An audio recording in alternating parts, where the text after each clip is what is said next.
We divide 794 by 5 in a long division method.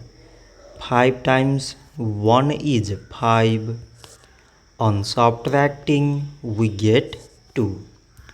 So now we put down this 9 and it is 29. 5 times 5 is 25.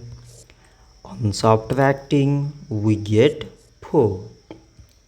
So again we put down this 4 and it is 44. 5 times 8 is 40.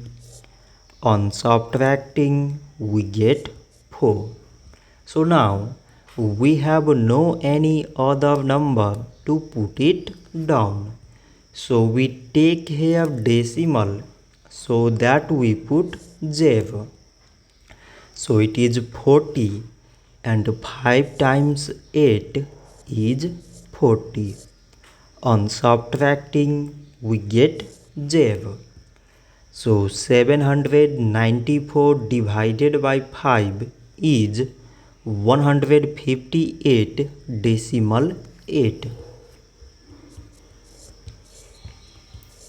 So this much for today and thanks for watching.